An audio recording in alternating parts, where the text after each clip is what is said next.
Sebelum ceritanya dimulai, silahkan tulis di kolom komentar dari daerah mana saja teman-teman yang menonton cerita ini. Jangan lupa like dan subscribe agar channel ini bisa semakin berkembang dan bisa mempersembahkan cerita yang lebih menarik lagi. Udara di rumah itu terasa berat, seolah ikut berkabung. Padahal sudah 3 hari berlalu sejak jenazah Ibu Sari, ibu mertuaku, dikebumikan. Namun sisa-sisa wangi bunga melati dan kamper dari tahlilan semalam masih samar-samar menempel di tirai-tirai tebal yang menjuntai menutupi jendela. Sinar matahari pukul 10 pagi yang seharusnya cerah, terpaksa menyusup malu-malu, menciptakan garis-garis cahaya redup di atas lantai marmer yang dingin. Ruang keluarga yang biasanya hangat dengan celoteh Ibu Sari kini terasa begitu luas, sunyi, dan asing. Aku, Anissa, duduk di sofa tunggal yang dulu menjadi tempat favoritnya. Aku bisa merasakan sisa kehangatannya di sana, atau mungkin itu hanya angan-anganku saja.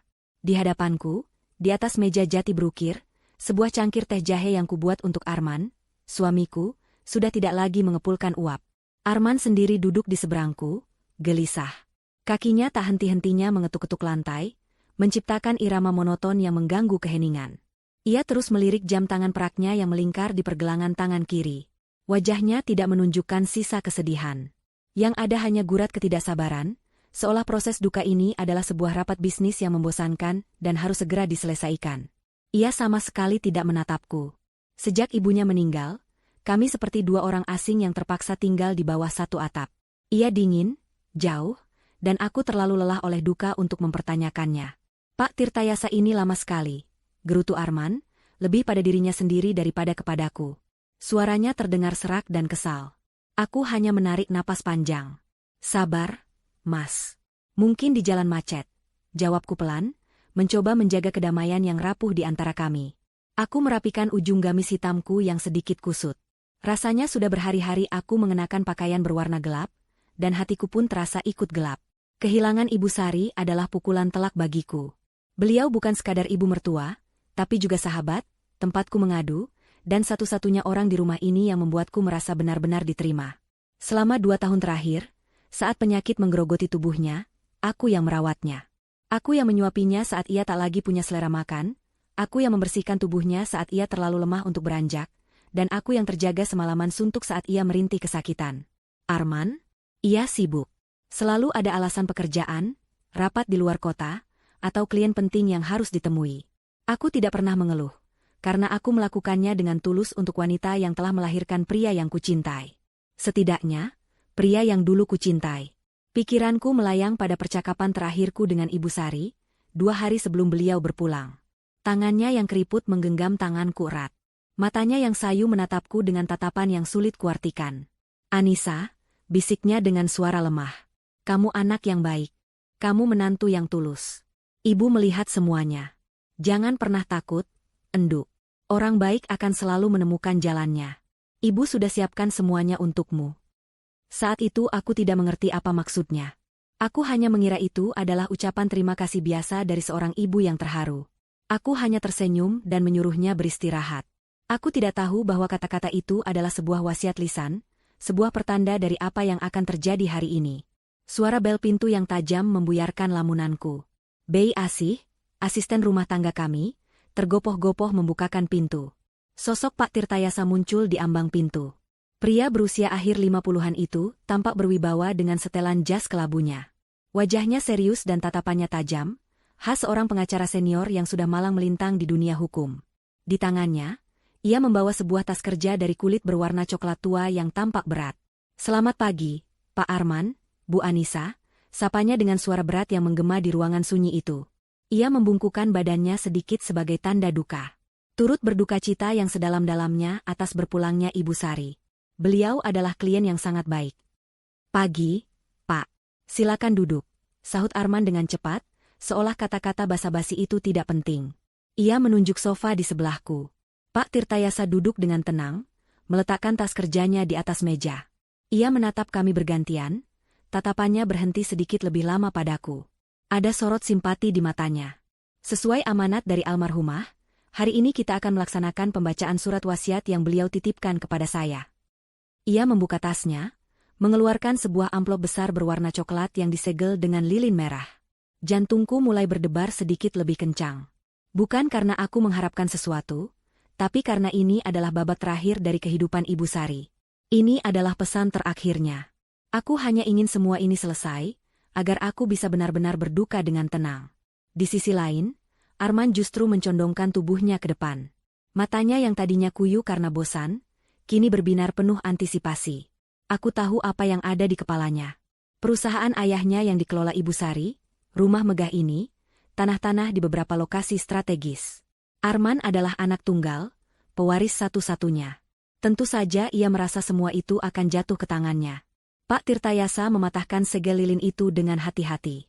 Ia mengeluarkan beberapa lembar kertas tebal dan mulai merapikannya. Ruangan itu kembali hening. Hanya suara kertas yang dibolak-balik dan napas Arman yang terdengar berat. Aku menundukkan kepala, memilin-milin jemariku di pangkuan. Aku berdoa dalam hati, semoga apapun isinya, wasiat ini tidak akan menimbulkan pertengkaran. Aku hanya ingin kedamaian. Tepat saat Pak Tirtayasa berdeham, bersiap untuk membacakan kalimat pertama, suara pintu utama yang dibanting terbuka mengagetkan kami semua. Suaranya begitu keras, seperti ledakan kecil yang memecahkan keheningan sakral di ruangan itu. Kami bertiga serentak menoleh ke arah sumber suara. Di sana, di ambang pintu yang terbuka lebar, Arman berdiri. Tapi bukan Arman suamiku yang duduk di hadapanku. Ah, aku salah. Maksudku, Arman suamiku sudah ada di sana. Tapi ia tidak sendiri. Di sampingnya berdiri seorang wanita yang tidak kukenal. Wanita itu lebih muda dariku, dengan riasan wajah yang tebal dan gaun merah ketat yang sama sekali tidak pantas untuk suasana duka. Ia menatap sekeliling dengan angkuh, seolah sedang memeriksa properti barunya.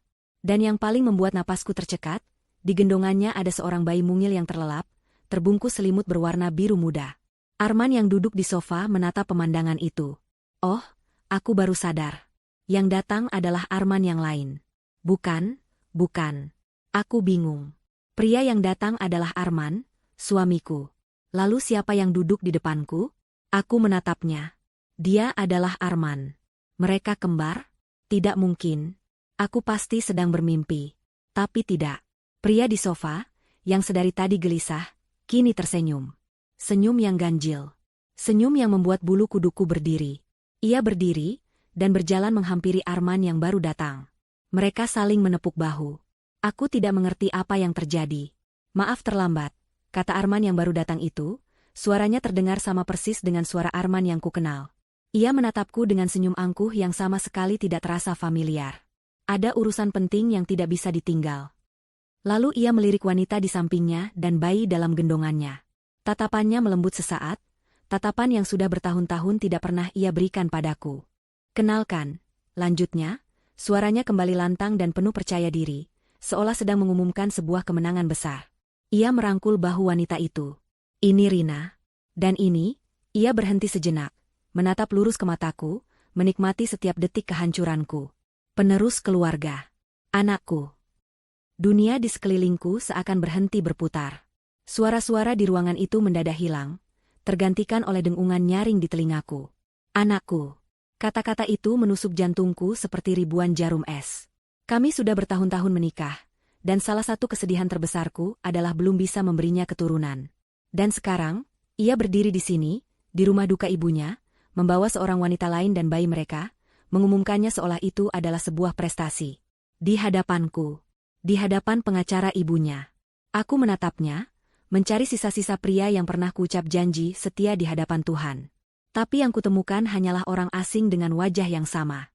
Dan saat itu aku sadar, awan kelabu yang menyelimuti rumah ini bukan hanya karena duka kehilangan, tapi juga karena badai pengkhianatan yang baru saja datang untuk menghancurkan hidupku.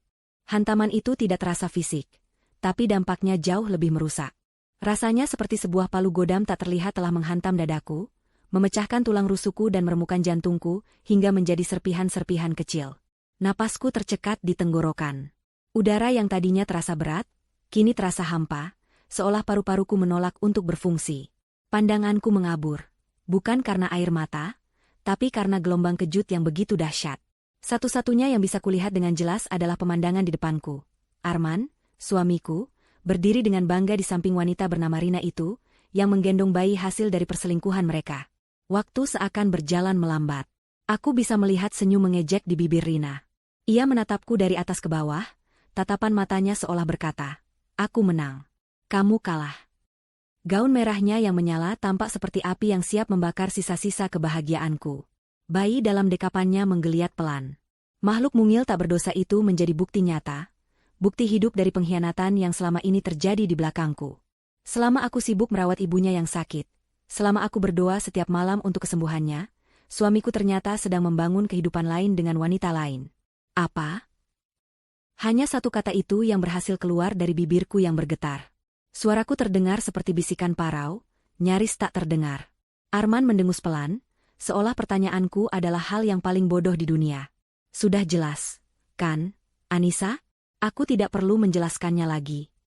Ia berjalan mendekat, melangkahi kehancuranku dengan santai. Rina mengikutinya seperti bayangan, duduk di sofa panjang seolah ia adalah nyonya rumah yang baru. Mereka duduk berdampingan, sebuah potret keluarga yang sempurna dan menyakitkan. Kenapa? Mas, kenapa kamu melakukan ini? Tanyaku lagi, kali ini sedikit lebih kuat. Aku butuh penjelasan. Aku butuh alasan, sekecil apapun, untuk memahami mengapa duniaku harus dihancurkan seperti ini. Arman duduk dengan angkuh, menyilangkan kakinya. Ia menatapku dengan tatapan dingin yang sama sekali tanpa penyesalan. Kenapa? Harusnya kamu bertanya pada dirimu sendiri, Anissa. Bertahun-tahun kita menikah, apa yang sudah kamu berikan padaku? Keluarga ini butuh penerus. Perusahaan butuh pewaris. Dan kamu tidak bisa memberikannya. Setiap kata yang keluar dari mulutnya adalah belati baru yang ia tancapkan ke lukaku. Ia menggunakan kekuranganku, kesedihan terbesarku, sebagai senjata untuk membenarkan perbuatannya. Air mata yang sejak tadi kutahan, akhirnya mulai menggenang di pelupuk mata. Aku teringat semua kunjungan ke dokter, semua terapi yang menyakitkan, semua doa yang tak terjawab. Aku melalui itu semua sendirian, karena Arman selalu berkata ia sibuk. Ternyata, ia sibuk mencari solusi dengan caranya sendiri. Jadi, selama ini, suaraku bergetar hebat. Selama aku merawat ibu, kamu? Aku tidak sanggup menyelesaikan kalimat itu. Rasanya terlalu kotor untuk diucapkan. Ibu butuh kamu saat itu. Jawabnya enteng, seolah itu adalah pembagian tugas yang adil. Dan aku butuh Rina. Aku butuh masa depan. Sudahlah, jangan dibuat drama. Lebih baik kamu tahu sekarang daripada nanti. Anggap saja ini meringankan bebanmu. Meringankan bebanku? Pria ini benar-benar sudah kehilangan akal sehatnya. Ia baru saja menjatuhkan bom atom di tengah hidupku dan berkata itu untuk meringankan bebanku. Rina, yang sedari tadi diam, akhirnya angkat bicara. Suaranya terdengar manis namun penuh racun. Sudah saatnya Mbak Anissa sadar diri, katanya sambil mengelus-elus punggung bayinya. Posisi seorang ratu itu tidak selamanya. Kalau tidak bisa memberikan pangeran, ya harus siap digantikan. Cukup. Aku tidak tahan lagi. Rasa sakit di dadaku kini mulai bercampur dengan amarah yang membara. Amarah pada Arman yang begitu kejam. Amarah pada wanita ini yang begitu tidak tahu malu. Amarah pada diriku sendiri yang begitu bodoh dan buta selama ini. Aku mengepalkan tanganku erat-erat, kuku-kukuku menancap di telapak tangan, mencoba menyalurkan gejolak emosi yang mengancam akan meledak. Di tengah suasana yang begitu tegang, sosok Pak Tirtayasa yang nyaris kulupakan, tiba-tiba berdeham keras. Suaranya yang berat dan tegas berhasil memecah drama keluarga yang menjijikan ini. Ia menatap Arman dan Rina dengan tatapan tidak suka, tatapan seorang profesional yang terganggu oleh perilaku tidak beradab. Maaf, Tuan Arman, Nona, Rina, kata Pak Tirtayasa, nadanya terdengar formal dan dingin. Saya turut prihatin dengan masalah pribadi Anda. Namun, kita berkumpul di sini untuk satu tujuan yang mulia, yaitu melaksanakan amanat terakhir dari almarhumah Ibu Sari. Saya harap kita semua bisa menghormati itu. Arman tampak sedikit terkejut dengan ketegasan Pak Tirtayasa, namun dengan cepat ia kembali memasang wajah arogannya. Tentu saja, Pak. Justru karena itu kami di sini. Anak ini, ia menunjuk bayi di dekapan Rina, adalah cucu kandung Ibu Sari. Pewaris sah.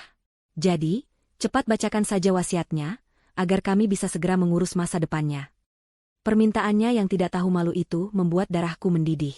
Ia membawa anak haramnya ke pembacaan wasiat, dan dengan percaya diri mengklaim hak waris untuknya. Aku menatap Pak Tirtayasa, berharap ia akan mengusir mereka. Namun, pengacara itu tetap tenang. Ia hanya merapikan kembali kertas-kertas di tangannya, wajahnya tidak menunjukkan emosi apapun. Apakah hukum memang sebuta ini? Apakah kesetiaan dan pengorbananku tidak ada artinya sama sekali? Pak Tirtayasa mengangkat pandangannya. Ia tidak melihat ke arahku, juga tidak ke arah Arman. Ia menatap lurus ke sebuah titik kosong di dinding di belakang kami, seolah sedang berbicara dengan arwah Ibu Sari. "Baiklah," katanya dengan suara yang mantap. "Mari kita mulai." Ia mengambil lembar pertama. Aku sudah tidak peduli lagi isinya. Harta? Rumah? Perusahaan? Semua itu terasa tidak ada nilainya dibandingkan dengan kehormatan dan harga diriku yang baru saja diinjak-injak. Aku hanya ingin semua ini berakhir. Aku ingin lari dari ruangan ini, lari dari kenyataan pahit ini. Pak Tirtayasa kembali menatap kami satu persatu.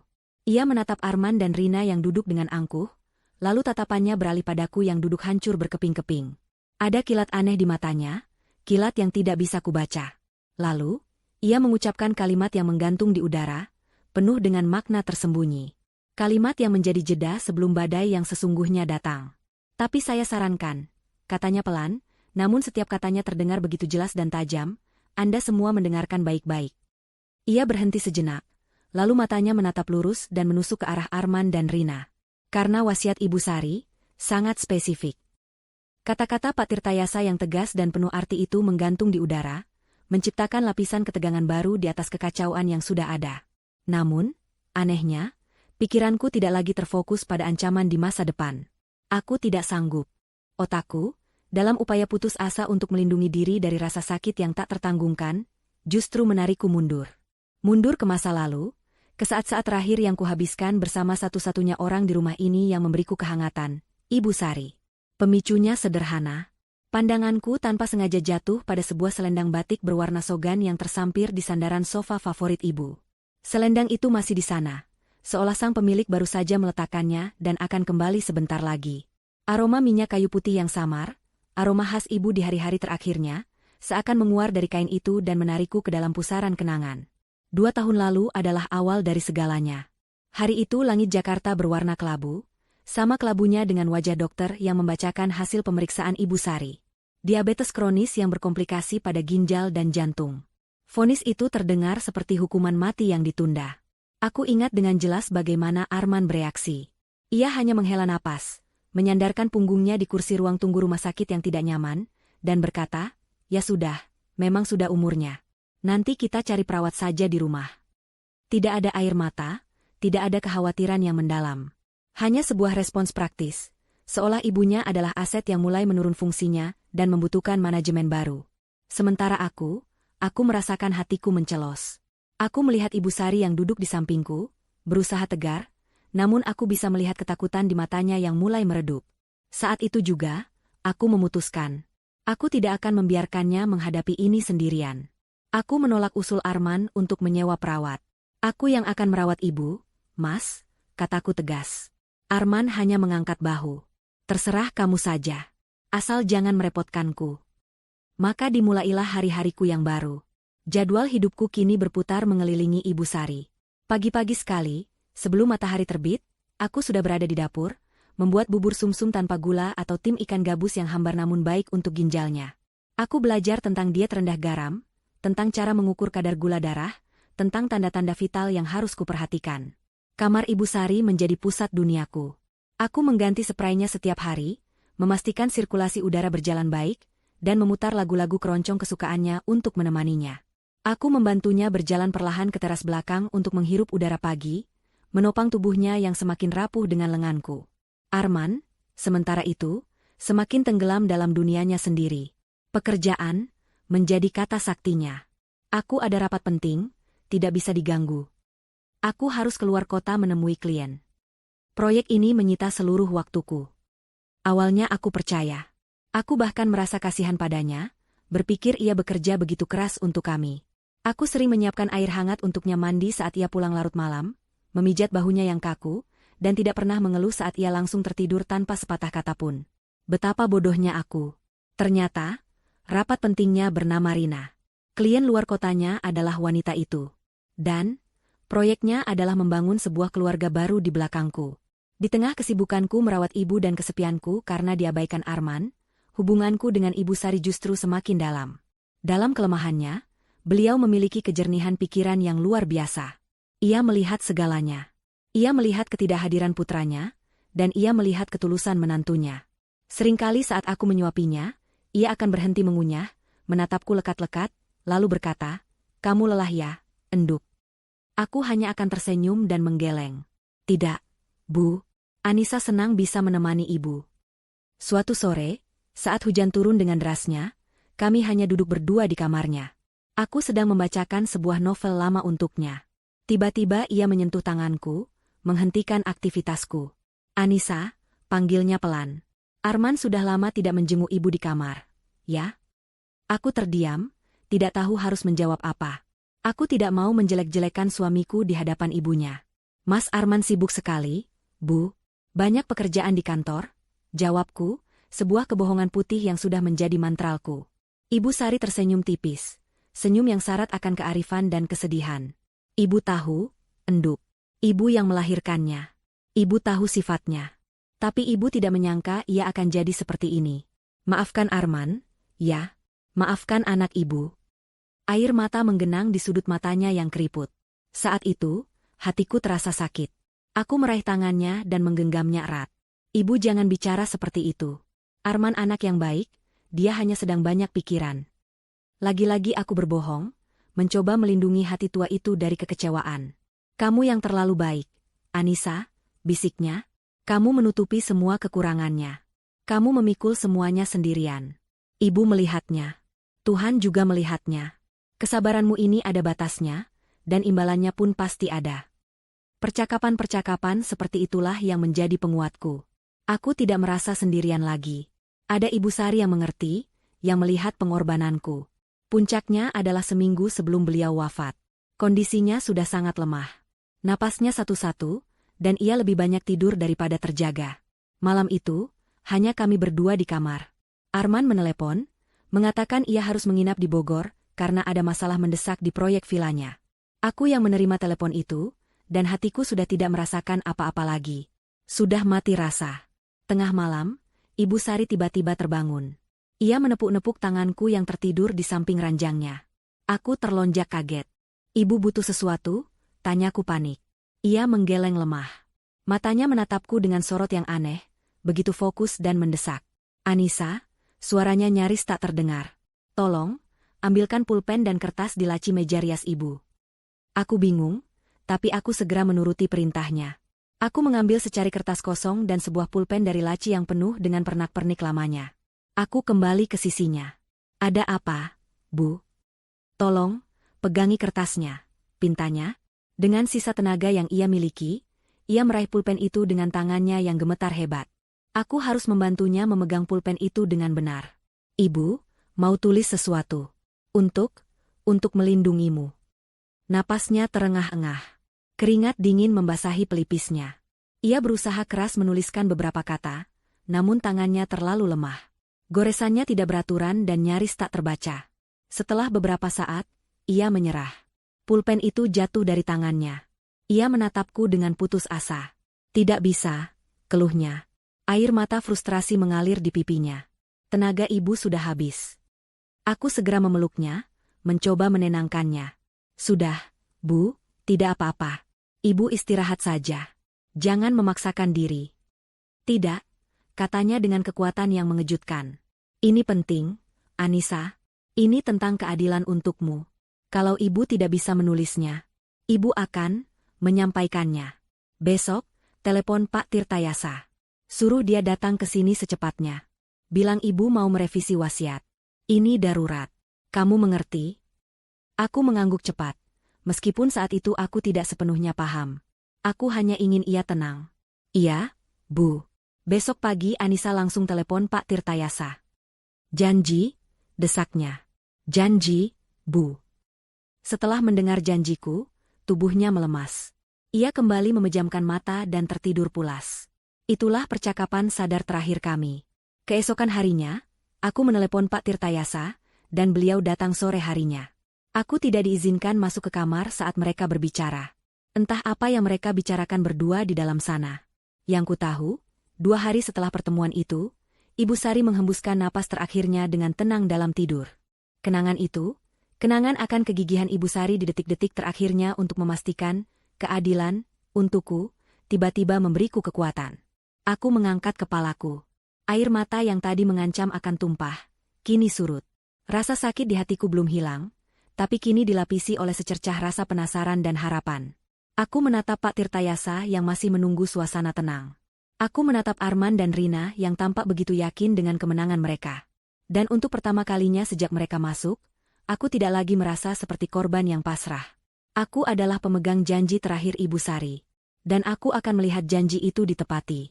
Lamunanku tentang Ibu Sari pecah seketika saat suara berat Pak Tirtayasa kembali mengisi ruangan. Ia berdeham sekali lagi, sebuah isyarat bahwa pertunjukan akan segera dimulai, entah itu sebuah tragedi atau komedi, aku belum tahu. Aku menegakkan punggungku, mencoba mengumpulkan sisa-sisa diriku yang berserakan. Aku tidak boleh terlihat lemah. Tidak di depan mereka. Kita lanjutkan, kata Pak Tirtayasa. Matanya menyapu kami semua sebelum akhirnya terpaku pada lembaran kertas di tangannya. Sesuai dengan prosedur, saya akan membacakan aset-aset pendukung terlebih dahulu sebelum masuk ke aset utama. Arman bersandar di sofa dengan tidak sabar, lengannya merangkul bahu Rina dengan posesif. Rina sendiri tampak seperti penonton di barisan depan sebuah pertunjukan besar, matanya berbinar penuh antisipasi. Mereka berdua terlihat begitu percaya diri, seolah hasil akhir dari semua ini sudah tertulis di bintang-bintang. Untuk keponakan almarhumah, Saudari Ratna Wulandari, Ibu Sari mewariskan seluruh koleksi perhiasan dan bros antiknya, sebagaimana terlampir dalam daftar inventaris. Pak Tirtayasa berhenti sejenak. Aku melihat senyum tipis di bibir Arman. Tentu saja. Perhiasan itu, meskipun bernilai, hanyalah remah-remah roti dibandingkan dengan seluruh kekayaan keluarga. Ia pasti menganggap ini adalah pembuka yang wajar.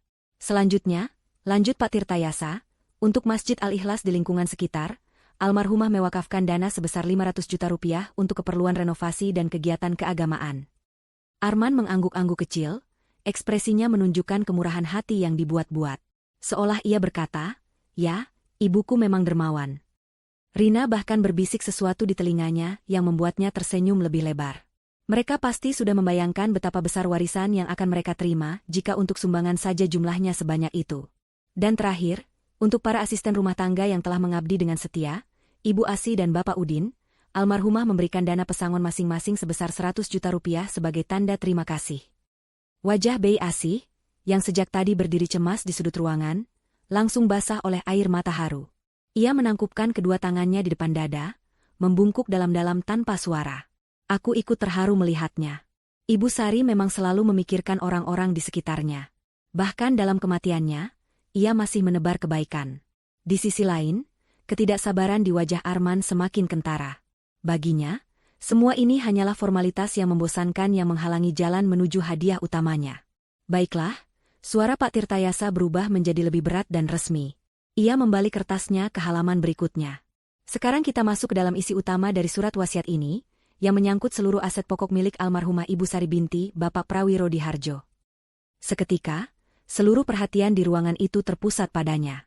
Bahkan aku, yang tadinya merasa mati rasa, kini merasakan jantungku berdebar kencang. Arman menegakkan duduknya, tubuhnya condong ke depan, matanya terpaku pada bibir Pak Tirtayasa, siap menelan setiap kata yang akan keluar. Pak Tirtayasa menyesuaikan letak kacamatanya. Ia mulai membaca dengan nada yang datar dan jelas, menyebutkan satu persatu pilar kekayaan keluarga. Aset-aset tersebut meliputi 1. Kepemilikan saham 100% atas nama almarhumah di PT Jaya Sentosa, perusahaan keluarga yang bergerak di bidang properti. 2. Tanah dan bangunan yang kita tempati saat ini, berlokasi di Jalan Cempaka Putih nomor 7, seluas 1.500 meter persegi. 3. 2 unit ruko di kawasan bisnis Sudirman. 4. Sebidang tanah seluas 5 hektar di kawasan Puncak, Bogor. Dan 5. Seluruh portofolio investasi berupa saham, reksadana, dan deposito yang tersimpan di beberapa bank atas nama almarhumah. Setiap aset yang disebutkan membuat mata Arman semakin berbinar. Rina bahkan tanpa sadar menggigit bibir bawahnya, imajinasinya pasti sudah terbang liar membayangkan kehidupan mewah yang menantinya. Bagi mereka, ini adalah pengumuman kemenangan. Pak Tirtayasa berhenti sejenak setelah menyebutkan aset terakhir. Ia menarik napas dalam-dalam, seolah sedang mempersiapkan diri untuk mengucapkan kalimat yang paling penting. Keheningan di ruangan itu begitu pekat, aku bisa mendengar detak jantungku sendiri bergemuruh di telinga. Atas seluruh aset utama yang telah saya sebutkan tadi, Pak Tirtayasa mengangkat kepalanya, menatap lurus ke depan. Almarhumah Ibu Sari, dalam keadaan sadar, sehat jasmani dan rohani, serta tanpa ada paksaan dari pihak manapun, telah memutuskan. Ia kembali berhenti, membiarkan ketegangan mencapai puncaknya. Arman mengepalkan tangannya di atas pangkuan, wajahnya tegang karena antisipasi. Dengan ini, diwariskan sepenuhnya. Inilah saatnya, batinku. Inilah saat namaku bahkan tidak akan disebut, saat aku akan resmi menjadi orang asing di rumahku sendiri. Kepada menantu saya satu-satunya, Anissa binti Bapak Abdullah. Hening. Untuk beberapa detik, ruangan itu terasa vakum. Tidak ada suara, tidak ada gerakan. Kata-kata itu seakan membeku di udara. Otakku berusaha keras mencerna apa yang baru saja kudengar. Namaku. Pak Tirtayasa menyebut namaku. Tidak mungkin. Aku pasti salah dengar. Ini pasti bagian dari mimpi buruk yang sedang kualami. Aku menatap Pak Tirtayasa dengan bingung, mencari koreksi atau penjelasan. Tapi wajahnya tetap datar dan serius. Lalu, keheningan itu pecah. Bukan oleh suaraku, tapi oleh suara Arman. Awalnya hanya sebuah dengusan tidak percaya. Lalu berubah menjadi suara tawa yang kering dan sumbang. Hah? Apa? Lucu sekali, Pak. Mungkin Bapak salah baca. Pak Tirtayasa menggeleng pelan. Saya tidak salah baca, Tuan Arman. Tertulis dengan sangat jelas di sini. Wajah Arman berubah. Tawa sinisnya hilang, digantikan oleh ekspresi tidak percaya yang kemudian dengan cepat berubah menjadi merah padam karena amarah. Rina di sebelahnya tampak sama terkejutnya. Mulutnya sedikit terbuka, riasan di wajahnya tidak mampu menutupi kepucatan kulitnya. Tidak mungkin. Arman melompat berdiri, tangannya menggebrak meja kopi di depannya dengan keras. Cangkir tehnya yang sudah dingin sampai bergetar dan isinya tumpah, menciptakan noda gelap di atas kayu jati. Ini gila. Pasti ada kesalahan. Ibu saya tidak mungkin melakukan ini. Saya anak kandungnya. Saya pewaris satu-satunya. Teriakannya menggema di ruangan, penuh dengan kemarahan, kesombongan yang terluka, dan hak yang merasa dirampas. Ia menatapku dengan mata melotot, seolah aku adalah seorang penipu yang telah merebut apa yang menjadi miliknya. Aku sendiri masih terlalu syok untuk bereaksi. Tubuhku terasa lemas, kepalaku pening. Semua ini tidak masuk akal. Di tengah ledakan amarah Arman, Pak Tirtayasa tetap duduk tenang di kursinya. Ia seolah tidak terpengaruh sama sekali. Ia menunggu sampai teriakan Arman mereda, hanya menyisakan napasnya yang terengah-engah. Kemudian, dengan ketenangan yang menakutkan, ia menatap Arman. Mohon tenang, Tuan Arman, katanya dengan suara yang tetap terkendali. Ia mengangkat selembar kertas dari tumpukan wasiat itu. Seperti yang saya katakan tadi. Ia berhenti sejenak, membiarkan matanya mengunci tatapan marah Arman. Ini baru permulaan. Ada syarat dan ketentuan yang berlaku. Frasa, syarat dan ketentuan yang berlaku, yang diucapkan Pak Tirtayasa terdengar seperti gema di ruangan yang kembali senyap. Itu bukan lagi sekadar istilah hukum yang kering, melainkan sebuah pedang Damocles yang tergantung tepat di atas kepala Arman. Namun, suamiku, yang egonya telah terluka parah, tampaknya menolak untuk melihat ancaman itu. Ia justru mendengus. Sebuah suara yang syarat dengan cemoohan dan ketidakpercayaan. Kemarahan di wajahnya sedikit mereda, digantikan oleh ekspresi seseorang yang merasa sedang dipermainkan dalam sebuah lelucon yang tidak lucu. Syarat? Ulangnya dengan nada sinis. Ia menyapukan pandangannya ke seluruh ruangan, seolah mencari dukungan atas absurditas ini. Jangan mengada-ada, Pak Tirtayasa. Wasiat macam apa yang menggunakan syarat dan ketentuan seperti sebuah undian berhadiah? Ini pasti tidak sah. Saya yakin 100%, ibu saya berada di bawah tekanan saat menulis ini. Atau jangan-jangan, matanya kini menyorot tajam ke arahku, penuh tuduhan, ada yang mempengaruhinya. Ada yang membisikkan racun ke telinganya saat beliau sedang sakit dan tidak bisa berpikir jernih. Tuduhan itu, yang begitu keji dan tidak berdasar, seharusnya menyakitiku. Tapi anehnya, aku tidak merasakan apa-apa. Aku sudah melewati badai emosi terbesar dalam hidupku beberapa menit yang lalu. Sekarang yang tersisa hanyalah kekosongan yang dingin, yang membuatku bisa melihat segalanya dengan lebih jelas. Aku melihat seorang pria yang panik, yang terpojok, dan seperti binatang buas yang terluka, ia mulai menyerang membabi buta ke segala arah. Aku hanya balas menatapnya, tanpa ekspresi, membiarkan keheninganku menjadi jawaban yang lebih keras daripada teriakan manapun. Pak Tirtayasa sama sekali tidak terintimidasi oleh ledakan emosi Arman. Ia justru memancarkan aura ketenangan yang superior, seperti seorang guru catur yang sudah mengantisipasi 5 langkah ke depan dari lawannya yang amatir. Ia membiarkan tuduhan Arman menggantung sesaat, membiarkan racun dari kata-kata itu menguap begitu saja tanpa mengenai target. Kemudian, ia berdeham pelan. "Tuan Arman," mulainya dengan suara yang sabar, namun tegas. "Saya bisa meyakinkan Anda bahwa pada saat Ibu Sari merevisi surat wasiat ini di hadapan saya dan 2 orang saksi lainnya, beliau berada dalam kondisi compos mentis. Beliau sepenuhnya sadar, mengerti akan setiap konsekuensi dari keputusannya, dan sama sekali tidak berada di bawah tekanan maupun pengaruh dari pihak manapun. Semuanya telah didokumentasikan sesuai prosedur hukum yang berlaku." Penjelasan yang tenang dan profesional itu seolah menjadi tamparan tak terlihat bagi Arman. Ia tidak bisa membantah. Tapi ia juga menolak untuk menerima. "Saya tidak percaya," desisnya. "Sekarang bacakan syarat konyol itu. Biar kita semua lihat betapa tidak masuk akalnya wasiat ini." Ia kembali duduk dengan kasar, menyilangkan lengannya di dada. Sebuah postur defensif dari seseorang yang tahu ia akan menghadapi sesuatu yang tidak menyenangkan. Rina di sampingnya tampak cemas. Tangannya tanpa sadar meremas gaun merahnya yang mahal. Pak Tirtayasa mengangguk perlahan, seolah berkata, "Sesuai keinginan Anda." Ia mengangkat kembali lembaran wasiat itu, tatapannya kini serius dan tanpa kompromi. Ia tidak lagi menatap kami, melainkan fokus sepenuhnya pada barisan kalimat di hadapannya, membacakannya kata demi kata dengan intonasi yang jelas dan tak terbantahkan, seolah sedang membacakan sebuah dekrit kerajaan. Dalam wasiat ini, suaranya menggema, almarhumah Ibu Sari menuliskan sebuah klausul khusus yang tidak dapat diganggu-gugat, yang menjadi landasan utama dan syarat mutlak dari seluruh pembagian aset yang telah disebutkan sebelumnya. Ia berhenti, memberikan jeda yang dramatis. Jantungku yang tadinya tenang, kini mulai berdetak lagi, lebih cepat dari sebelumnya. Inilah inti dari semua ini. Inilah pesan terakhir Ibu Sari. Klausul tersebut berbunyi sebagai berikut. Saat itu, sebuah gambaran melintas di benakku dengan begitu jelas. Gambaran Ibu Sari di ranjang kematiannya, dengan napas terengah-engah dan tangan gemetar, memaksakan sisa-sisa hidupnya untuk memastikan keadilan ini tertulis. Aku bisa merasakan kehadirannya di ruangan ini, duduk di sampingku, memberiku kekuatan.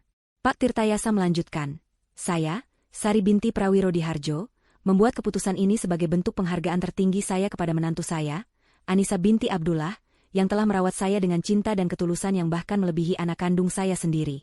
Namun, penghargaan ini terikat pada sebuah syarat yang menyangkut kehormatan dan martabat keluarga. Setiap kata terasa seperti anak tangga, membawaku naik menuju puncak kebenaran yang mengejutkan. Syarat tersebut adalah, jika putra kandung saya, Arman bin Hartono, terbukti secara sah dan meyakinkan telah melakukan tindakan yang mencoreng nama baik keluarga, khususnya tindakan perselingkuhan yang mengkhianati janji suci pernikahannya dengan menantu saya, Anissa binti Abdullah. Aku menahan napas. Seluruh udara di paru-paruku seakan tersedot habis. Jadi ini maksudnya. Ini adalah perlindungan yang ibu siapkan untukku. Maka ia, Arman bin Hartono, secara otomatis dan permanen kehilangan seluruh haknya sebagai ahli waris atas aset-aset yang telah disebutkan dalam surat wasiat ini. Seluruh hak waris tersebut, tanpa terkecuali, akan dialihkan sepenuhnya kepada Anissa binti Abdullah. Setelah kalimat terakhir itu diucapkan, Pak Tirtayasa menurunkan kertas itu perlahan. Selesai. Pesan itu telah tersampaikan. Bom itu telah dijatuhkan. Aku menatap Arman. Wajahnya yang tadi merah, karena marah kini berubah menjadi pucat pasi. Matanya membelalak, napasnya naik turun dengan cepat. Ia seperti orang yang baru saja ditinju di ulu hati, seluruh udara dipaksa keluar dari paru-parunya. Ia membuka mulutnya, hendak mengatakan sesuatu, tapi tidak ada suara yang keluar. Untuk pertama kalinya, aku melihat suamiku yang angkuh itu benar-benar kehilangan kata-kata. Dan Rina. Wanita itu membeku di tempatnya. Senyum mengejek, tatapan angkuh, semua itu lenyap. Yang tersisa hanyalah kepanikan murni. Matanya melesat liar dari Arman ke Pak Tirtayasa, lalu ke arahku. Ia pasti sedang melihat masa depan impiannya. Rumah mewah, mobil, kehidupan sosialita, hancur berkeping-keping di depan matanya. Bayi yang ada di dekapannya, yang tadinya ia anggap sebagai tiket emas, kini terasa seperti beban yang berat. Aku sendiri merasakan gelombang emosi yang aneh. Bukan kebahagiaan. Belum. Lebih seperti sebuah kelegaan yang luar biasa, bercampur dengan rasa takjub yang mendalam pada kebijaksanaan dan keberanian ibu mertuaku. Beliau tidak hanya menghukum pengkhianatan, tapi beliau juga melindungi dan mengangkat derajatku. Beliau tidak menyerahkanku pada nasib, tapi memberiku kuasa atas nasibku sendiri. Di tengah kehancuranku, aku merasa dihormati, dihargai, dan dilindungi. Air mata akhirnya jatuh dari mataku, Tapi kali ini bukan air mata kesedihan, melainkan air mata haru. Keheningan yang mencekam itu akhirnya dipecahkan oleh suara tawa. Tawa yang aneh, kering, dan dipaksakan. Tawa itu datang dari Arman. Ia tertawa sambil menggeleng-gelengkan kepalanya, seolah baru saja mendengar lelucon terbaik abad ini. Tapi matanya tidak ikut tertawa. Matanya masih memancarkan kepanikan yang berusaha keras ia sembunyikan di balik topeng kesombongannya. Terbukti, katanya di sela-sela tawanya yang sumbang. Ia menatap Pak Tirtayasa, mencoba menemukan kembali keberaniannya. Pembuktian? Itu kata kuncinya, kan, Pak? Siapa yang bisa membuktikannya? Saya dan Anissa tidak punya masalah apa-apa. Wanita ini? Ia menunjuk Rina dengan gerakan cepat. Dia hanya rekan bisnis yang kebetulan ikut mengantar saya. Dan bayi ini? Mungkin anak saudaranya. Kebohongan yang begitu terang-terangan dan kikuk itu terdengar menyedihkan. Ia sedang menggali lubangnya sendiri semakin dalam. Ia menatapku, mencoba memberiku tatapan mengancam. Semua ini hanya tulisan di atas kertas. Pak. Gertakan kosong yang tidak ada dasarnya. Anda tidak punya apa-apa untuk membuktikan tuduhan konyol ini. Tawa Arman yang dipaksakan itu menggantung sesaat di udara sebelum akhirnya mati, meninggalkan keheningan yang lebih mencekam dari sebelumnya. Ia telah melemparkan tantangannya. Ia bertaruh pada satu hal, tidak adanya bukti. Ia yakin bahwa semua perbuatannya di belakangku begitu rapi, sehingga tidak ada yang bisa menjeratnya. Ia menatap Pak Tirtayasa dengan dagu terangkat, sebuah arogansi terakhir dari seseorang yang merasa masih memegang kendali. Rina, melihat kepercayaan diri tuannya kembali, tampak sedikit lebih tenang, meskipun wajahnya masih pucat. Ia mungkin berharap bahwa gertakan Arman akan berhasil. Menanggapi tantangan itu, Pak Tirtayasa tidak mengucapkan sepatah kata pun. Reaksinya jauh lebih efektif daripada kata-kata. Dengan gerakan yang lambat, tenang, dan disengaja, ia menundukkan badannya dan meraih tas kerja dari kulit yang sejak tadi tergeletak di samping kursinya. Ia meletakkannya di atas pangkuan, membuka kuncinya yang berbunyi, klik, dengan suara yang terdengar begitu nyaring di ruangan yang sunyi itu. Dari dalam tas, ia mengeluarkan sebuah map tebal berwarna biru tua, jenis map yang biasa digunakan untuk menyimpan dokumen-dokumen penting. Ia meletakkannya di atas meja kopi di antara kami. Suara map yang bergesekan dengan permukaan kayu meja, seolah menjadi genderang perang yang ditabuh perlahan. Anda bertanya soal pembuktian, Tuan Arman? Tanya Pak Tirtayasa dengan nada yang tetap datar, namun kini ada sedikit nuansa dingin dalam suaranya. Almarhumah Ibu Sari adalah wanita yang sangat teliti. Beliau tidak akan pernah membuat sebuah klausul wasiat yang begitu kuat, tanpa memiliki dasar yang lebih kuat lagi. Beliau sudah mengantisipasi penyangkalan Anda. Arman masih mencoba mempertahankan topengnya. Dasar apa? Jangan bilang ibu memercayai gosip murahan. Pak Tirtayasa tidak menjawab. Ia hanya membuka sampul map itu. Lembar pertama yang ia keluarkan adalah selembar foto berukuran A4 yang dicetak di atas kertas glossy. Tanpa berkata apa-apa, ia mendorong foto itu di atas meja ke arah Arman. Foto itu menunjukkan pemandangan sebuah restoran mewah yang familiar. Aku tahu tempat itu. Arman pernah mengajakku ke sana sekali, untuk ulang tahun pernikahan kami yang ketiga. Di dalam foto, di salah satu meja di sudut ruangan yang romantis, duduklah Arman dan Rina. Mereka tidak tampak seperti rekan bisnis. Kepala mereka berdekatan, tertawa bersama. Tangan Arman terulur di atas meja, menggenggam erat tangan Rina. Itu adalah gestur yang intim, gestur yang sudah lama tidak pernah ia lakukan padaku. Wajah Arman membeku. Ia menatap foto itu seolah melihat hantu. Hanya makan malam biasa, gumamnya lemah, tapi suaranya tidak lagi seyakin tadi. Pak Tirtayasa seolah tidak mendengarnya. Ia mengeluarkan foto kedua, lalu ketiga, dan keempat, menyebarkannya di atas meja seperti seorang pemain kartu yang memamerkan kartu kemenangannya. Foto kedua, Arman dan Rina di lobi sebuah hotel di Bali. Arman merangkul pinggang Rina dengan posesif. Aku ingat perjalanan itu. Ia bilang itu adalah perjalanan bisnis mendadak selama 3 hari. Foto ketiga, mereka berdua berjalan bergandengan tangan di sebuah pantai saat matahari terbenam, siluet mereka tampak begitu mesra.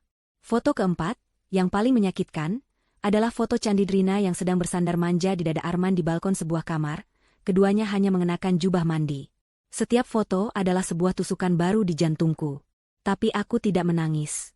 Aku hanya menatap Arman, menyaksikan bagaimana setiap lembar bukti itu meruntuhkan pertahanannya, bata demi bata. Warna telah sepenuhnya hilang dari wajahnya. Ia tampak seperti terdakwa yang baru saja dihadapkan pada saksi mata kejahatannya. Ini rekayasa. Fitnah, desis Arman, tapi suaranya bergetar. Jika foto bisa direkayasa, kata Pak Tirtayasa dengan tenang, mungkin data perbankan lebih sulit untuk direkayasa. Ia mengeluarkan setumpuk kertas baru dari dalam map. Kali ini adalah salinan laporan rekening koran. Ia menunjuk beberapa baris yang sudah ditandai dengan stabilo kuning. Berikutnya, kami memiliki salinan transaksi dari rekening pribadi Anda, Tuan Arman, ke rekening atas nama Nona Rina Astuti. Terjadi transfer rutin setiap tanggal 1, dengan keterangan, tunjangan bulanan. Jumlahnya cukup signifikan. Ia berhenti sejenak, lalu menunjuk beberapa transaksi lain. Di luar itu, ada beberapa transfer dalam jumlah besar. Satu sebesar 800 juta rupiah, yang tanggalnya bertepatan dengan tanggal pembelian sebuah unit apartemen di Kuningan atas nama Nona Rina. Satu lagi sebesar 300 juta rupiah, 2 minggu setelahnya, yang juga cocok dengan tanggal pembelian sebuah mobil sedan Eropa, juga atas nama Nona Rina. Kali ini, Rina yang terkesiap. Ia menatap kertas-kertas itu dengan ngeri. Semua jejak digitalnya, semua kemewahan yang ia nikmati, kini terpampang sebagai bukti transaksional yang dingin. Ia bukan kekasih yang dimanja, ia tampak seperti karyawan yang digaji. Wajahnya memerah karena malu dan marah. Arman menelan ludah. Keringat mulai membasahi pelipisnya. Saya hanya membantunya sebagai teman. Itu pinjaman. Pinjaman tanpa ada surat perjanjian dan tanpa ada catatan pembayaran kembali, balas Pak Tirtayasa dengan nada skeptis yang tajam. Ia tidak menunggu jawaban. Ia mengeluarkan dokumen terakhir dari tumpukan pertama. Dokumen ini yang paling membuatku sesak napas. Dan mungkin ini juga bagian dari bantuan pertemanan Anda, lanjut Pak Tirtayasa. Ia meletakkan selembar kertas di atas semua bukti lainnya. Itu adalah salinan akta kelahiran bayi yang digendong Rina. Di sana, di kolom nama ayah, tertulis dengan jelas dan resmi, Arman bin Hartono. Selesai. Ini adalah bukti yang tak terbantahkan. Sebuah pengakuan hukum yang ia tanda tangani sendiri. Arman menatap akta kelahiran itu, lalu menatap bayinya, lalu kembali menatap akta itu. Ia terpojok. Tidak ada lagi jalan untuk berkelit. Tidak ada lagi kebohongan yang bisa ia ciptakan. Ruangan itu senyap, hanya terdengar suara napasnya yang berat dan terengah-engah. Aku menatapnya. Pria yang selama ini begitu berkuasa, begitu angkuh, yang dengan kejamnya menghancurkan hatiku, kini tampak begitu kecil dan menyedihkan. Ia seperti seekor tikus yang terperangkap dalam jebakan baja yang dirancang dengan sempurna. Jebakan yang dipasang oleh ibunya sendiri. Tepat saat aku berpikir semua ini sudah berakhir, saat Arman tampaknya akan menyerah, Pak Tirtayasa mengangkat tangannya. Tunggu sebentar, katanya, masih ada satu lagi. Arman dan Rina, yang sudah tampak hancur, menatapnya dengan putus asa. Apalagi yang lebih buruk dari ini? Pak Tirtayasa meraih ke dalam tasnya sekali lagi, dan kali ini, ia mengeluarkan sebuah benda kecil berwarna hitam. Sebuah flash disk. Ia meletakkannya di tengah meja, di antara foto-foto perselingkuhan dan laporan keuangan. Benda kecil itu tampak begitu sederhana, namun memancarkan aura yang paling mengancam. Dan jika semua bukti fisik ini masih Anda anggap kurang, jika Anda masih berniat untuk menuduh semua ini adalah fitnah atau rekayasa, kata Pak Tirtayasa, matanya menatap lurus ke dalam jiwa Arman. Ibu Sari sudah mengantisipasi hal tersebut. Ia mengetuk pelan flash disk itu dengan ujung jarinya. Ini adalah rekaman suara percakapan telepon antara Anda, Tuan Arman, dengan almarhumah Ibu Sari, yang terjadi 1 hari setelah saya datang menemui beliau. Sebuah percakapan di mana Anda, dengan suara Anda sendiri, tidak hanya mengakui hubungan Anda dengan Nona Rina dan bayi ini, tetapi Anda bahkan meminta restu ibu Anda untuk menceraikan Anissa sesegera mungkin setelah warisan ini dibagikan, agar Anda bisa hidup bahagia dengan keluarga baru Anda. Flash disk hitam kecil itu tergeletak di tengah meja, di antara bukti-bukti pengkhianatan yang lain. Benda itu mungil, tidak mencolok, namun auranya terasa lebih berat dan lebih menghancurkan daripada tumpukan foto dan kertas manapun. Itu adalah senjata pamungkas, vonis akhir yang tidak memerlukan persidangan. Di dalamnya tersimpan suara Arman sendiri, mengakui semua kebusukannya, merencanakan kehancuranku dengan nada santai kepada ibunya sendiri. Itu adalah bukti yang tidak bisa ia bantah sebagai rekayasa, atau fitnah. Itu adalah suaranya, kebenarannya, kejatuhannya. Arman menatap flash disk itu seolah benda itu adalah seekor ular berbisa yang siap mematuknya. Seluruh sisa-sisa perlawanan dan kesombongan di tubuhnya menguap seketika, seperti embun yang tersapu terik matahari. Bahunya yang tadi tegap kini merosot. Wajahnya yang pucat kini berubah menjadi keabu-abuan, warna kekalahan mutlak. Ia terhuyung mundur selangkah dan jatuh terduduk di sofa, bukan lagi dengan gerakan angkuh, melainkan seperti boneka tali yang benangnya diputus. Ia tidak lagi menatap siapapun, pandangannya kosong, tertuju pada lantai marmer yang dingin, melihat bayangan hidupnya yang hancur berkeping-keping. Pria yang beberapa saat lalu menggebrak meja dan berteriak tentang haknya, kini diam 1000 bahasa, dikalahkan oleh kebohongannya sendiri yang terekam dalam sebuah chip memori. Melihat tuannya telah tumbang, kepanikan Rina mencapai puncaknya. Topeng wanita simpanan yang anggun dan tenang luntur total, menampakkan wajah aslinya yang penuh ketakutan dan keserakahan.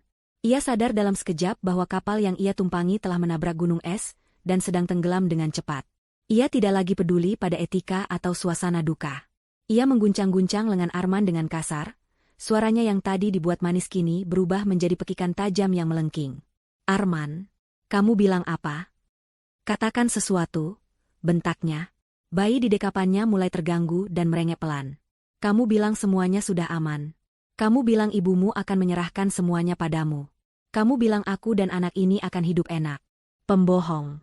Kamu pembohong." Caci makinya tidak mendapat respons. Arman tetap diam, terlalu hancur untuk sekadar menanggapi. Melihat tidak ada harapan, Rina beralih dari menyalahkan menjadi memohon. Ia menatap Pak Tirtayasa dengan mata yang mulai berkaca-kaca, sebuah tangisan palsu yang dirancang untuk menimbulkan simpati. "Pak, pasti ada jalan lain, kan? Anak ini kan cucu kandungnya. Apa dia tidak punya hak sama sekali? Ini tidak adil," rengeknya. Pak Tirtayasa menatapnya dengan dingin, sama sekali tidak terpengaruh oleh sandiwaranya. "Nona Rina, wasiat almarhumah Ibu Sari sudah sangat jelas. Seluruh hak waris Tuan Arman gugur tanpa terkecuali. Status anak Anda, secara hukum waris dalam konteks surat wasiat ini, menjadi tidak relevan." Jawaban yang lugas dan kejam itu membungkam Rina. Ia akhirnya mengerti. Semuanya sudah berakhir. Impiannya menjadi nyonya besar di rumah ini telah musnah. Ia memeluk bayinya erat-erat, bukan dengan kasih sayang, tapi lebih seperti memeluk sisa-sisa investasinya yang gagal total. Di tengah kekacauan emosional itu, Pak Tirtayasa kembali mengarahkan perhatiannya. Kali ini, kepadaku. Wajahnya yang tadi tegas dan dingin kini sedikit melembut. Ada sorot simpati yang tulus di matanya. "Bu Anissa," panggilnya dengan suara yang lebih pelan. "Ada satu hal terakhir. Ini bukan bagian dari dokumen hukum, tapi sebuah pesan pribadi.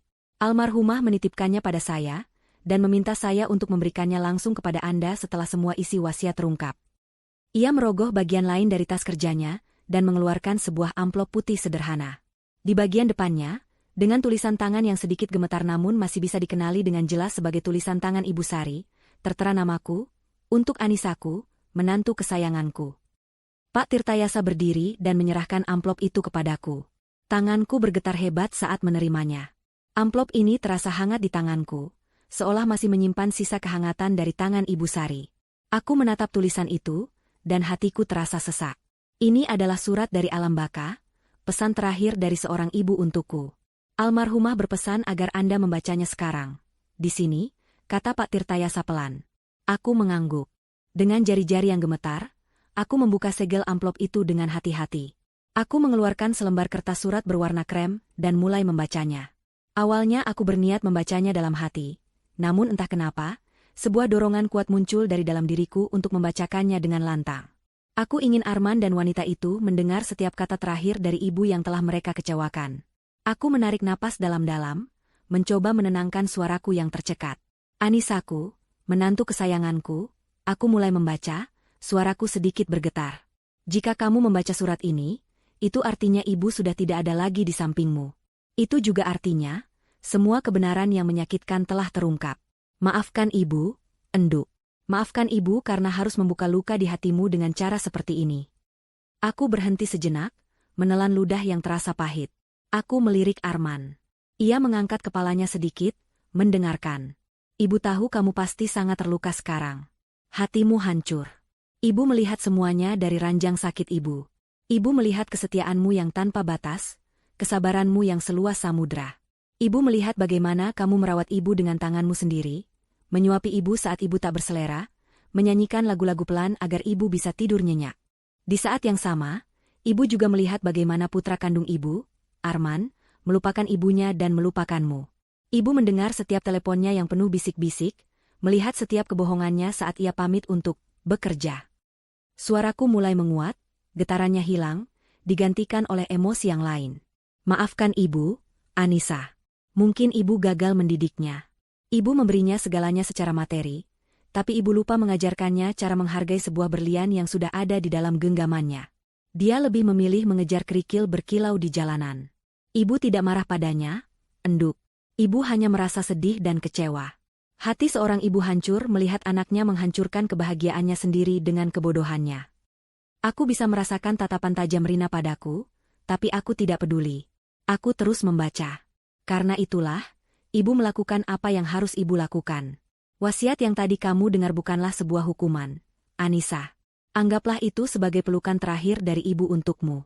Itu adalah cara Ibu untuk melindungimu, untuk memastikan bahwa semua pengorbananmu tidak sia-sia.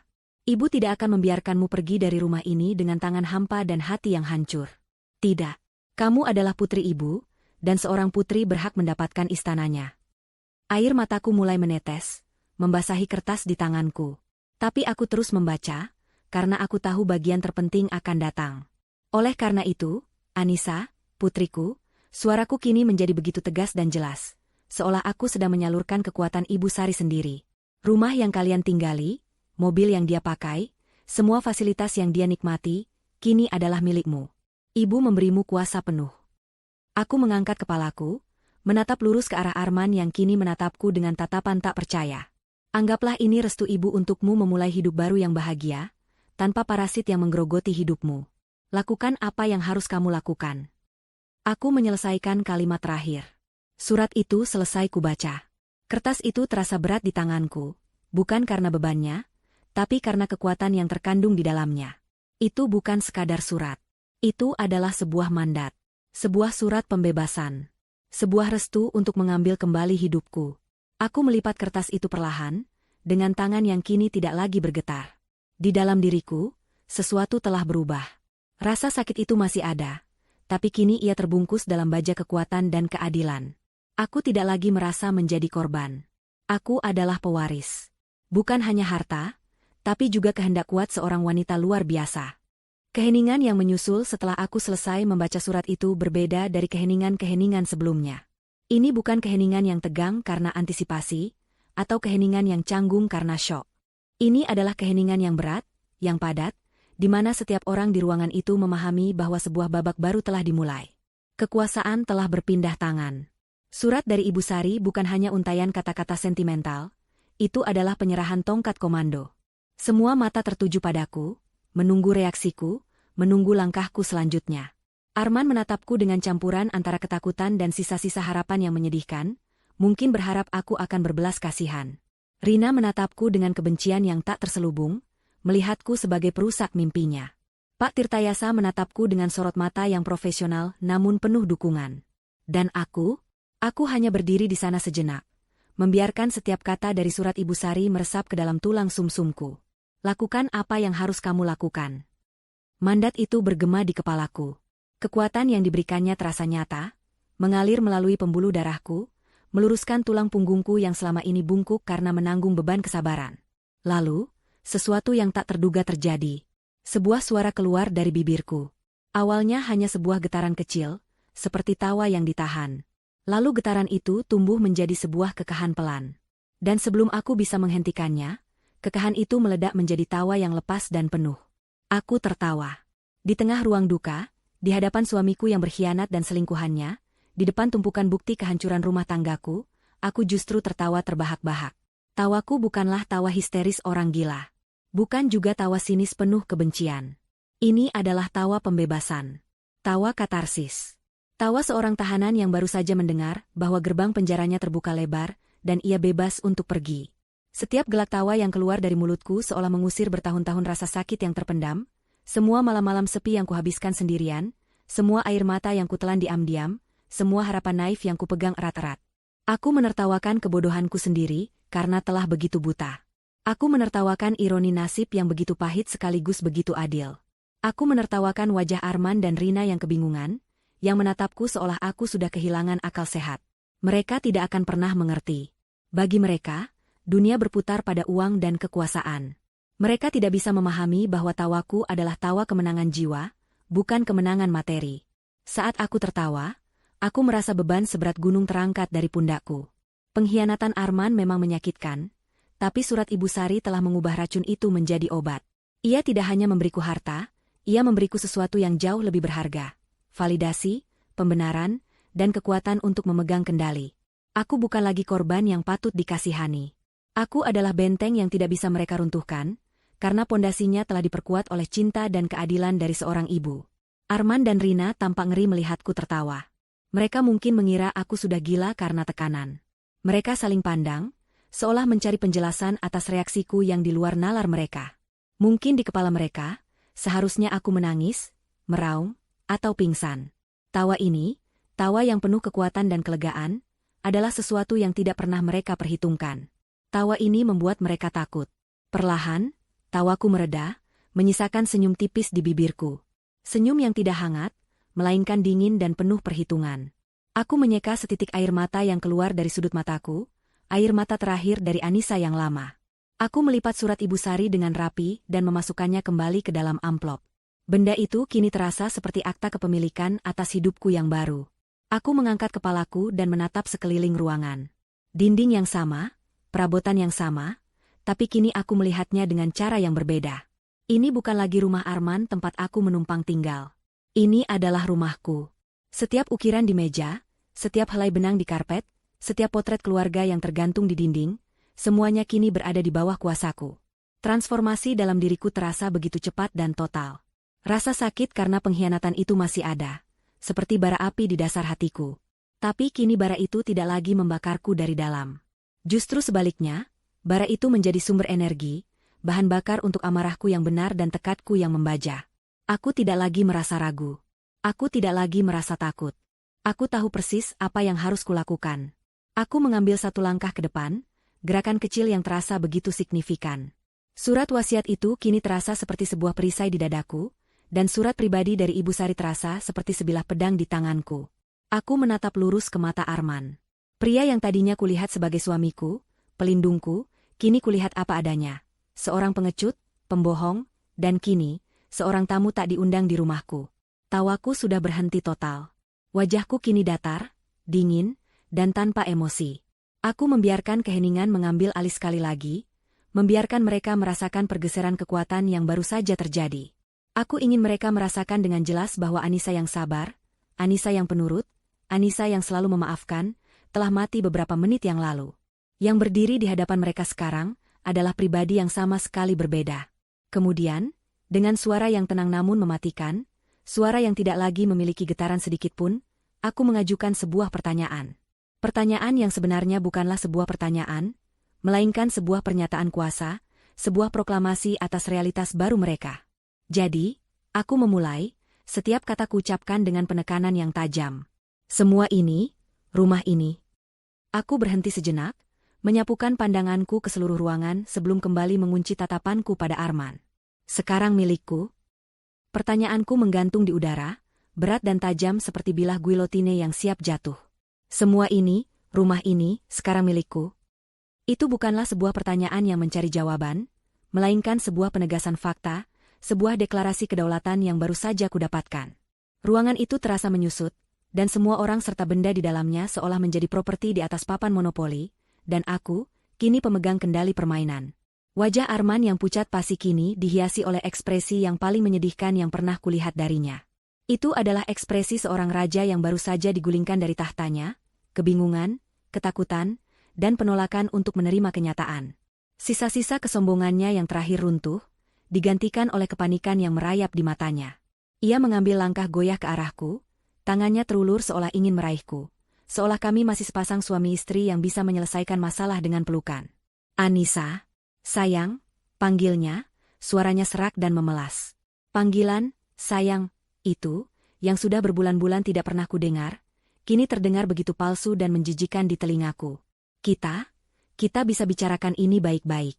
Aku tahu aku salah. Aku hilaf. Ia melirik sekilas ke arah Rina dengan tatapan jijik, seolah wanita itu adalah sumber dari semua masalahnya, bukan pilihan yang ia buat sendiri. Aku janji akan meninggalkan dia, Anissa. Aku akan usir dia dan anak itu. Kita bisa lupakan semua ini. Kita bisa mulai dari awal lagi, ya? Hanya kita berdua, seperti dulu. Permohonannya yang menyedihkan itu tidak menimbulkan sedikitpun rasa iba di hatiku. Justru sebaliknya, itu menyulut api kemarahanku semakin besar. Mulai dari awal, pikiranku berteriak. Awal yang mana? Awal dari kebohongannya? Awal dari pengkhianatannya? Dia pikir cinta dan kepercayaan itu seperti saklar lampu yang bisa dimatikan dan dinyalakan sesuka hatinya. Sebelum aku sempat menjawab, Rina, yang menyadari posisinya kini berada di ujung tanduk, ikut angkat bicara. Ia mencoba taktik yang berbeda, taktik yang lebih licik, mencoba memanipulasi sisa-sisa kebaikan yang mungkin masih ada di hatiku. Ia maju selangkah, menimang-nimang bayinya yang mulai rewel, memamerkan sosok seorang ibu yang tak berdaya.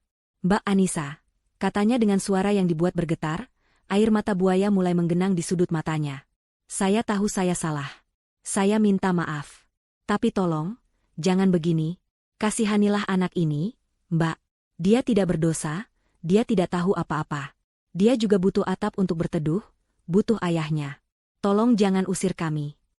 Aku menatap mereka berdua bergantian. Sepasang pengkhianat yang kini mencoba memainkan peran sebagai korban. Sungguh pemandangan yang memuakan. Seluruh kesabaran yang kupupuk selama bertahun-tahun telah habis, menguap tak bersisa. Yang ada kini hanyalah baja dingin di dalam jiwaku. Aku tertawa kecil, tawa yang kering dan tanpa humor. Kalian berdua benar-benar pasangan yang serasi. Kataku, suaraku terdengar asing di telingaku sendiri, dingin dan tajam. Aku menatap lurus ke mata Arman. Bicarakan baik-baik, memulai dari awal, ulangku, setiap kata kuucapkan dengan penekanan yang menusuk. Tidak ada lagi yang perlu dibicarakan, Arman. Dan tidak akan pernah ada, awal yang baru, untuk kita. Kita, sudah mati sejak lama. Kamu yang membunuhnya, saat kamu memilih untuk berbaring di ranjang wanita lain. Kamu yang menguburnya, setiap kali kamu berbohong padaku bahwa kamu sedang bekerja. Dan kamu memakukan paku terakhir di peti matinya hari ini, saat kamu membawanya ke sini dengan bangga. Jadi jangan pernah sebut kata, kita, lagi di hadapanku. Kemudian, aku memalingkan wajahku ke arah Rina, tatapanku tak kalah dinginnya. Dan kamu, desisku. Jangan pernah berani menggunakan anak itu sebagai tameng untuk menutupi keserakahanmu. Di mana rasa kasihanmu saat kamu dengan sengaja merusak rumah tangga orang lain? Di mana nuranimu saat kamu bermesraan dengan suami orang, sementara istrinya sedang merawat ibunya yang sekarat? Kamu tidak kasihan pada anak itu. Kamu hanya kasihan pada dirimu sendiri, karena tambang emasmu ternyata palsu. Kata-kataku yang telah itu membungkam mereka berdua. Tidak ada lagi permohonan, tidak ada lagi air mata buaya. Yang tersisa hanyalah wajah-wajah yang pias karena terhina dan kalah. Aku tidak mau membuang-buang waktu lagi. Aku tidak sudi berbagi udara dengan mereka lebih lama lagi di dalam rumahku. Dengan gerakan yang mantap, aku berjalan melewati mereka. Aku tidak menyentuh mereka, tapi mereka berdua refleks menghindar seolah aku adalah api panas. Aku berjalan lurus menuju pintu utama yang besar dan terbuat dari kayu jati. Dengan satu gerakan kuat, aku membuka kedua daun pintu itu lebar-lebar. Angin sore yang sejuk berembus masuk, membawa aroma tanah basah setelah hujan, seolah alam pun ingin membantu membersihkan udara kotor di dalam rumah ini. Aku berbalik dan menatap mereka. Aku menunjuk ke arah pintu yang terbuka. Sekarang, kataku dengan nada final yang tidak menerima bantahan. Pergi. Mereka masih membeku, terpaku di tempat, seolah kaki mereka terpaku di lantai. Mungkin mereka masih tidak percaya ini benar-benar terjadi. Mungkin mereka pikir aku hanya menggertak. Melihat keraguan mereka, kesabaranku yang terakhir pun habis. Aku menaikkan suaraku, bukan lagi suara yang tenang dan dingin, melainkan sebuah teriakan penuh kuasa yang menggema di seluruh ruangan, memantul dari dinding-dinding tinggi rumah yang kini menjadi milikku. Pergi. Suaraku yang keras akhirnya menyentak mereka. Arman tersentak kaget. Rina sedikit terlonjak. Bawa semua barangmu yang menempel di badanmu dan wanita ularmu itu. Lanjutku, menunjuk mereka dengan jariku. Pakaian yang kamu kenakan itu dibeli dengan uang ibuku. Jam tangan di pergelangan tanganmu itu warisan ayahmu yang kini menjadi bagian dari asetku. Lepaskan semuanya jika perlu, aku tidak peduli. Pergi dari sini dan jangan pernah kembali. Kamu butuh harta, kan? Mintalah harta padanya. Aku melirik Rina dengan jijik. Lihat saja apa yang bisa dia berikan padamu sekarang. Mereka masih berdiri di sana, ragu-ragu, terhina, tapi belum juga bergerak. Mereka seperti sampah yang menolak untuk disapu keluar. Baik, mereka butuh dorongan terakhir. Aku meraih ponselku dari saku gamis. Dengan jari yang mantap, aku membuka layarnya. Kalian pikir aku main-main? Kataku dengan suara yang kini kembali rendah dan berbahaya. Aku hitung sampai 3. Jika dalam hitungan ketiga, kalian berdua belum melangkah keluar dari pintu itu, aku tidak akan memanggil satpam. Itu terlalu merepotkan. Aku akan langsung menelepon polisi dan melaporkan kalian berdua sebagai penyusup yang mencoba melakukan perampokan di properti pribadi milikku. Mengingat ada pengacara sebagai saksi, aku yakin mereka akan datang dengan cepat. Aku menatap mereka lekat-lekat, membiarkan ancaman itu meresap. 1. Ancaman polisi akhirnya berhasil. Itu adalah pukulan terakhir yang meruntuhkan sisa-sisa harga diri mereka. Wajah Arman berubah dari pias menjadi panik. Rina, dengan mata terbelalak ngeri, langsung menarik lengan Arman dengan kasar, menyuruhnya bergerak. 2. Mereka akhirnya bergerak. Tergopoh-gopoh, tersandung kaki mereka sendiri, mereka berjalan menuju pintu keluar seperti 2 ekor anjing yang diusir. Arman bahkan tidak berani menatapku lagi. Ia hanya menundukkan kepalanya dalam-dalam, menelan rasa malu yang luar biasa. Rina berjalan di depannya, sambil berusaha menenangkan bayinya yang kini menangis kencang, seolah ikut merasakan kepanikan ibunya. Suara pintu yang terbanting menutup dan kunci yang diputar seolah menjadi penanda akhir sebuah era dalam hidupku. Di balik pintu itu, aku meninggalkan masa laluku yang penuh luka dan kebohongan. Di sini, di dalam keheningan rumah yang kini terasa begitu lapang, aku memulai lembaran baru. Aku masih bersandar di pintu, membiarkan deru adrenalin perlahan-lahan surut. Tubuhku terasa lelah. Lelah karena pertarungan emosional yang baru saja kumenangkan, tapi jiwaku, untuk pertama kalinya setelah sekian lama, merasa begitu ringan dan damai. Pak Tirtayasa mendekatiku dengan langkah pelan. "Anda baik-baik saja, Bu Anissa?" tanyanya dengan nada prihatin yang tulus. Aku menegakkan tubuh, berbalik menghadapnya, dan untuk pertama kalinya hari itu, aku tersenyum. Senyum yang tulus, tanpa beban. "Saya lebih dari baik-baik saja, Pak. Terima kasih. Almarhumah Ibu Sari akan sangat bangga melihat ketegasan Anda hari ini," katanya lagi sambil merapikan dokumen-dokumennya. "Semua surat-surat pengalihan aset akan segera saya urus. Dalam beberapa hari, semuanya akan resmi menjadi atas nama Anda. Jika ada apa-apa, jangan ragu untuk menghubungi saya." Aku mengangguk. "Terima kasih banyak atas semua bantuan Bapak." Setelah Pak Tirtayasa berpamitan, tinggallah aku dan Bei Asih di ruang keluarga yang luas itu. Bei Asih, yang sejak tadi hanya bisa menyaksikan semuanya dari jauh dengan cemas, kini memberanikan diri mendekat. Matanya berkaca-kaca, bukan karena sedih, tapi karena haru. "Non Anissa," panggilnya pelan. Ia meraih tanganku dan menggenggamnya erat. "Bibi ikut senang, Non. Akhirnya keadilan datang juga untuk Non. Almarhumah ibu pasti tersenyum di atas sana." Aku membalas genggamannya. "Terima kasih, Bei. Terima kasih sudah selalu ada untuk saya dan ibu." Kehadiran Bei Asih, kesetiaannya, menjadi pengingat bahwa di tengah kebusukan, masih ada kebaikan yang tulus. Rasa penasaran yang aneh mendorongku untuk berjalan ke jendela besar yang menghadap ke jalanan di depan rumah. Aku menyingkap tirai tebal itu sedikit, mengintip keluar. Di sanalah pemandangan karma yang paling memuaskan terhampar di depan mataku. Di luar gerbang besi yang tinggi, di bawah lampu jalan yang mulai menyala redup karena hari beranjak sore, Arman dan Rina berdiri di trotoar. Mereka tidak lagi terlihat seperti pasangan yang kompak. Mereka sedang bertengkar hebat. Aku tidak bisa mendengar kata-kata mereka, tapi gerakan tubuh mereka sudah cukup menjelaskan segalanya. Rina berteriak-teriak, tangannya menunjuk-nunjuk wajah Arman dengan marah. Arman, dengan wajah lelah dan putus asa, mencoba menenangkannya, tapi Rina terus mendorongnya menjauh. Jelas sekali, Rina sedang menyalahkannya atas semua mimpi indah mereka yang kini hancur lebur. Ia pasti merasa tertipu, telah menginvestasikan waktu dan tubuhnya pada pria yang ternyata tidak memiliki apa-apa. Lalu, terjadilah puncak dari drama menyedihkan mereka. Rina, tampaknya sudah muak, melakukan hal yang tak terduga.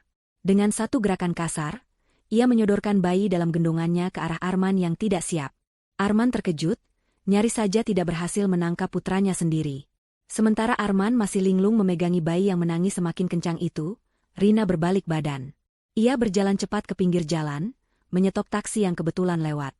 Tanpa menoleh ke belakang sedikit pun, ia masuk ke dalam taksi, dan mobil itu pun melaju, membawanya pergi dari kehidupan Arman, meninggalkan pria itu sendirian bersama konsekuensi dari perbuatannya.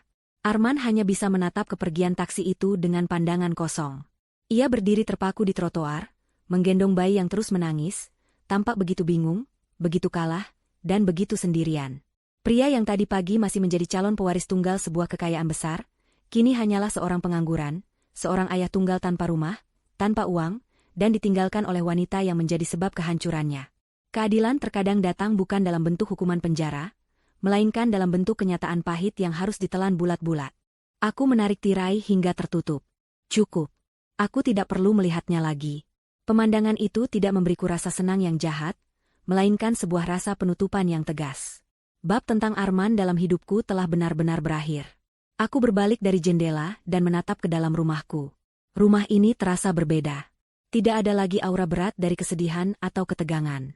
Yang ada hanyalah kedamaian dan ketenangan. Aku berjalan perlahan, menyusuri setiap sudut ruangan. Jariku menyentuh permukaan meja yang mengilap, sandaran sofa yang empuk, dan bingkai-bingkai foto di dinding. Foto pernikahanku dengan Arman masih ada di sana. Tanpa ragu, aku mengambil foto itu, membukanya, mengeluarkan kertas fotonya, merobeknya menjadi dua, dan membuangnya ke tempat sampah. Langkahku membawaku ke depan sebuah potret besar yang tergantung di dinding utama. Potret almarhumah Ibu Sari. Ia tersenyum begitu anggun dalam lukisan itu, matanya seolah menatapku dengan penuh kehangatan dan kebanggaan.